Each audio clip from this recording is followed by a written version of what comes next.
Jenya Rose, just showing you how to finish an ornament. I did another video on how to make the twisted cord, so watch that if you don't know how to make twisted cord. But then basically, we're going to use the Eleanor McNish. She has a little book that she sells on Etsy called like Ornament Finishing. I'll put it in the description. The first part of what I do is based on her book. The second part is just something I made up that I like for how to do the twisted cord. So what we're looking at here is I have a few pieces of a few projects, but we're going to be working on this little, we've made these cookies. This is the front, my needlepoint. This is the back, just a piece of fabric. And we've made them with hot glue. And we're just going to put the twisted cord on and put them together. And I'm going to show you how to do that. These are the pieces you should have to do this whole process. You need to have cut out, obviously, your needlepoint. Eleanor in her book has you do a 1/8 of an inch pencil line around it and cut the notches. This is a fantastic method. And then take your backing fabric and make it basically the same size, but just cut little things. You don't have to do notches in the background fabric. And then you've got your batting. I do 2 pieces for the back and 3 pieces for the front because I like it they look like this, sort of a little puffy on the front. This is the batting fabric, Mountain Mist Ultra Fine polyester batting. It's like $5.99. You'll get like enough to do a million ornaments. And this is the mat board I use because there's a board, that holds everything really nicely. It's Canson. Definitely use Canson. I tried to use Crescent. The hot glue does not stick to it. Will drive you crazy. So Canson, make sure you get the Canson mat board. I don't know what the thickness is. I'll put it in the description if I can figure out. It's like $5.50 for, I don't know, a 20 by 20 square. Maybe smaller. Okay, so this is a really important thing. When you're cutting your little circle, I do it with a compass. I just use a compass to make sure I'm making a proper circle. The front circle is just, I don't know, let's call it between 1/8 of an inch and 1/4 inch smaller than your item. I'd say maybe 1/8 would be the best.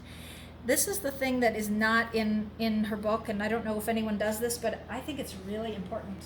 Cut your back circle of mat board slightly bigger than your front. Not crazy, but maybe like 1/16.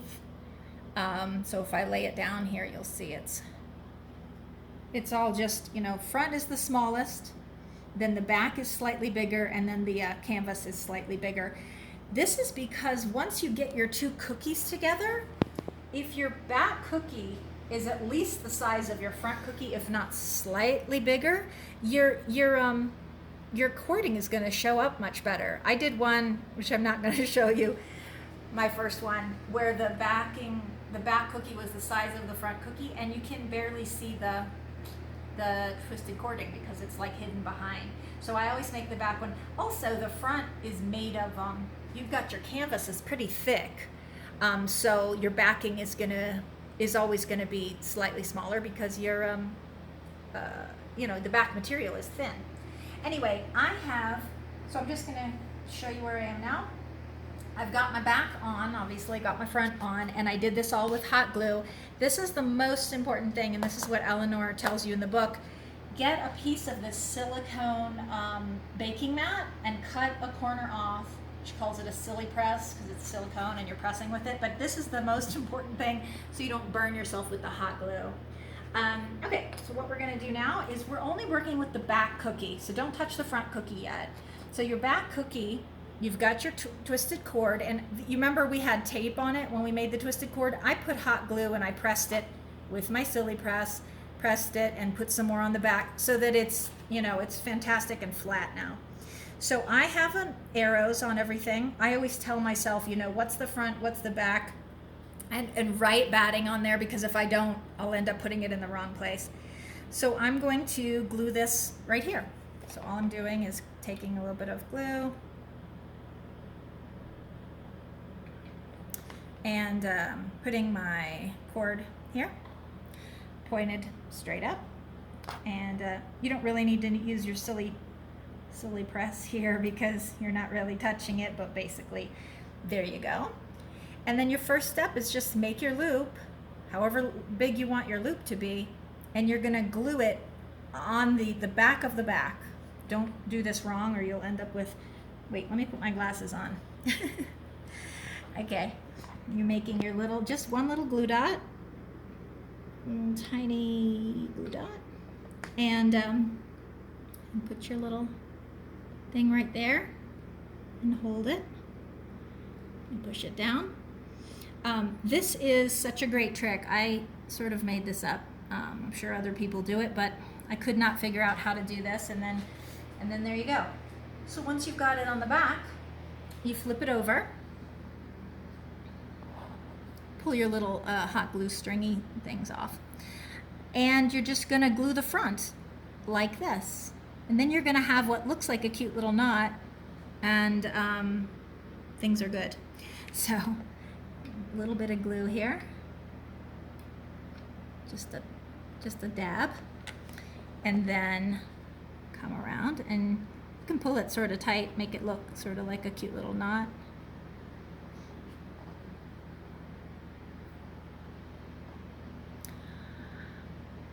Oh, did I do that wrong? Oh crap. Okay, back up. Don't do that. Sure. Wait, come back. Okay, this is good. Good to make a mistake because I'm going to show you how to undo it. You need to heat up the glue. So take the side of the glue thing, put some heat in there. I know, this is ridiculous, but okay. This is what not to do. It's always good to know what not to do. Okay, we're just literally gonna, a little bit of heat, undo the glue. We're literally gonna do the opposite of that. And then you're gonna have the cutest thing ever. Okay, front is first. Oh my God, the front of the back. So basically your fabric part. Okay, one more time. We're not gonna be foolish this time. One dot.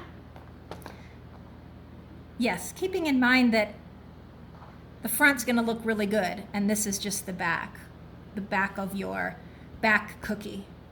I know, it's ridiculous, but there you go. Then you turn it around. Here's where you want it to look really good, because this is the front of your work. You're gonna have your front cookie on here, so you want this knot to look really good in the front. We don't really care how it looks in the back. I mean, good enough, but you know. There, dot of glue there. Wrap it around the front, make it look really good. And that is what you do. The other is what you don't do. Okay, that looks fantastic. So now we're gonna basically just go around and actually right before we go around and put the cording on, we're gonna hot glue the front cookie to the back cookie. I swear I'm almost done. One little trick from Jessica Tongle Designs. This is a fantastic trick. Just put an extra little piece of mat board in the center so that, well, probably not over that, let me cut it, so that you don't have, the inside of your cookie isn't all smushy. So just put a little glue there, glue this little guy in, because you're gonna find that when your two cookies are together, if you have that in, it's nice and firm instead of like smushy cookie. That's from a Jessica Tongle video on Instagram.